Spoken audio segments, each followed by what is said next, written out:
Hello दोस्तों, मैं लौट के आ चुका हूँ मार्शियल गॉड के एक न्यू एपिसोड के साथ। आपने अगर हमारे चैनल को अभी तक सब्सक्राइब नहीं किया है तो सब्सक्राइब कर दीजिए इसी तरह की न्यू वीडियो को देखने के लिए। हमने देखा कि बाईजी शूफेंग को यान रुई के पास ले आती है, तभी यान रुई शूफेंग के आगे आ जाती है और कहने लगती है कल जो हुआ इसमें मेरा कोई दोष नहीं है, मगर शूफेंग उसे कोई बात नहीं कहता। और आज की एपिसोड में हमें दिखाया जाता है यान कहने लग जाती है मैं ये शादी को तोड़ना चाहती थी, इसलिए तुमको अवॉइड कर रही थी, इसलिए मैं अब तुम्हें अपोलाइज कर रही हूँ, मगर अभी भी मैं तुम्हारे साथ शादी करना नहीं चाहती हूँ। और इस बात पे शूफेंग बहुत ही गुस्सा हो जाता है और यान को गुस्से में कहने लगता है तुम ये बात बोलने के लिए मुझे इधर बुलाई थी, मैं तुम्हारे ऊपर कभी भी इंटरेस्ट नहीं दिया और तुम्हारे साथ शादी करने का मेरा कोई इंटेंशन नहीं था। तभी यान शूफेंग का गुस्सा देख के शूफेंग को कहने लगती है प्लीज़ तुम गुस्सा मत करो, ये ऐसा नहीं है कि मैं तुम्हें नीचे समझती हूँ, क्योंकि मैंने डिसाइड किया है मैं कभी भी शादी नहीं करूँगी और इसलिए दोबारा मैं तुम्हारे को अपोलाइज करती हूँ इसके लिए। तभी शूफेंग अपने मन में सोचने लगता है ये लड़की क्या पागल हो रही है। तभी शूफेंग उधर से जाने लगता है मगर बाईजी शूफेंग का रास्ता रोक लेती है। तभी शूफेंग बाईजी को गुस्से में कहने लगता है तुम्हें क्या चाहिए। तभी बाईजी शूफेंग को कहने लगती है तुम उसके साथ शादी नहीं कर सकते हो, इसके लिए तुम उसके ऊपर गुस्सा मत करो, वो उसने तुम्हें इसलिए बुलाया था क्योंकि उस दिन जो हुआ था इसके लिए। तभी यान शूफेंग को एक कप चाय दे के कहने लगती है प्लीज़ मेरे एपोलॉजी को तुम एक्सेप्ट कर लो। तभी शूफेंग यान को बहुत ही गुस्से से कहता है ठीक है मैं तुम्हें माफ़ करता हूँ, मगर मुझे फिर से डिस्टर्ब मत करना, और ये कह के वो चाय पी लेता है। तभी अचानक से शूफेंग को कुछ होने लगता है और शूफेंग के आंखें बंद होने लगती है। तभी यान सोचने लगती है क्या इस चाय में कुछ था, मगर बाईजी हंसने लग जाती है। शूफेंग अपने मन में सोचने लग जाता है शायद इस चाय में कुछ था। तभी डेंग डेंग हंसने लगती है और कहने लगती है तुम तो एक स्पिरिट मास्टर हो शूफेंग, मगर तुम दोबारा से इस ट्रिक में कैसे फंस गए हो। तभी शूफेंग अपने मन में सोचने लगता है मैं कभी भी इसको दोबारा से मेरे ऊपर हावी होने नहीं दूंगा, और डेंग डेंग को कहने लगती है तुम एक बैरियर की मदद से इसका इफेक्ट थोड़ा कम कर दो। तभी डेंग डेंग कहने लगती है मैंने इसका इफेक्ट थोड़ा कम कर दिया है। तभी शूफेंग डेंग डेंग को थैंक करने लगता है और अपने मन में सोचने लगता है मैं अब देखता हूँ ये लोग क्या कर रहे हैं। तभी यान बाईजी को कहने लगता है ये तो बहुत ज़्यादा हो गया। तभी बाईजी कहने लगती है अगर मैं शूफेंग के साथ वो कुछ कर लूँ तो तुम्हारा मैरिज कैंसिल हो जाएगा और इसकी वजह से एक पोटेंशियल वाला स्ट्रॉन्ग मैन मैं अपना बना लूँगी। और हंस के कहने लगती है ये दोनों के लिए ही अच्छा है। तभी शूफेंग इन दोनों के बात में बहुत ही गुस्से में आ जाता है और अपने मन में सोचने लगता है अगर मैंने इस ड्रग्स का असर कम नहीं किया होता तो मेरा कंप्लीट रेपुटेशन डिस्ट्रॉय हो जाता और इसकी वजह से मुझे इस शालक लोमड़ी के साथ शादी करनी पड़ती और मुझे इन दोनों को एक सबक सिखाना होगा।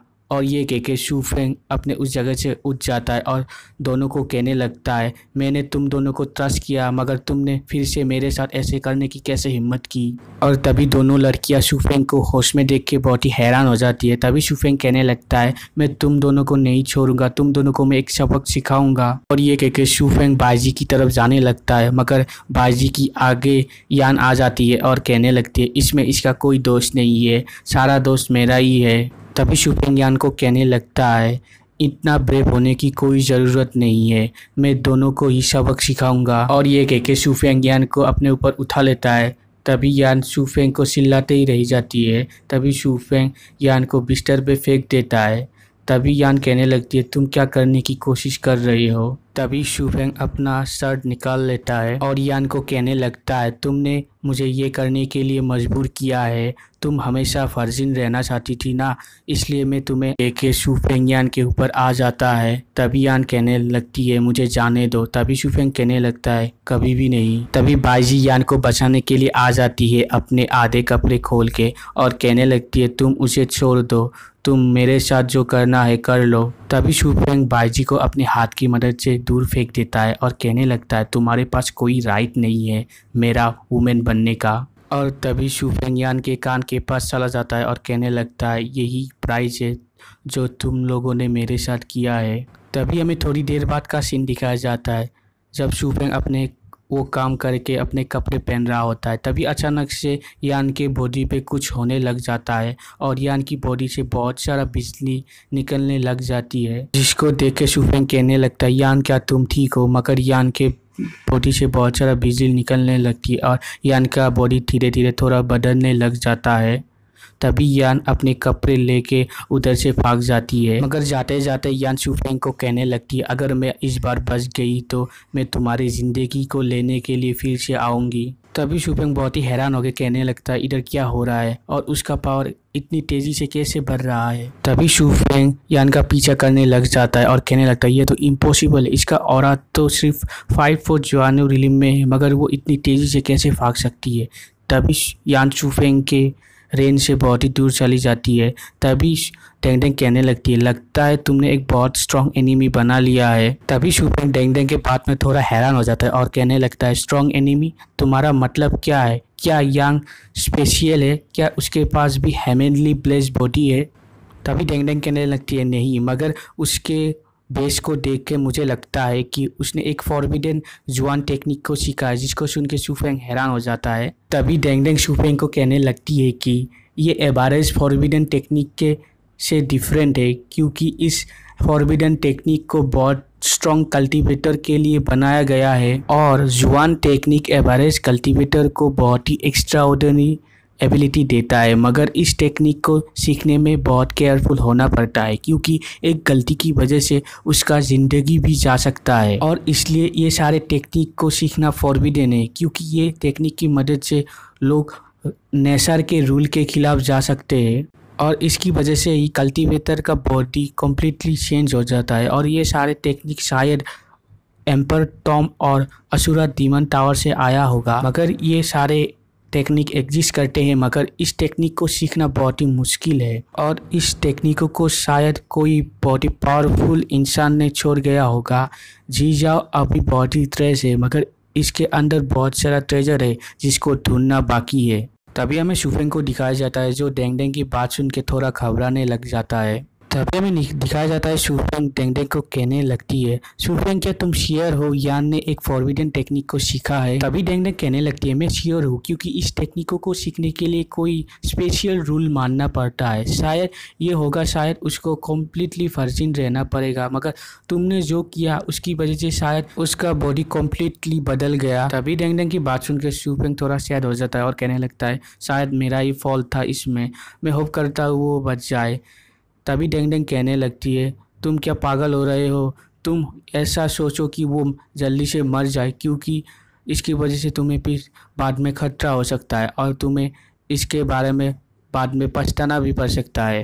तभी डेंगडेंग फिर से शूफेंग को कहने लगती है, शायद वो ब्लड थर्स्टी डीमन बन जाए और आके तुम्हें ही पहली मार दे, जिसको सुन के शूफेंग थोड़ा घबरा जाता है। तभी हमें दिखाया जाता है शूफेंग अपनी जगह में लौट के जाने लग जाता है।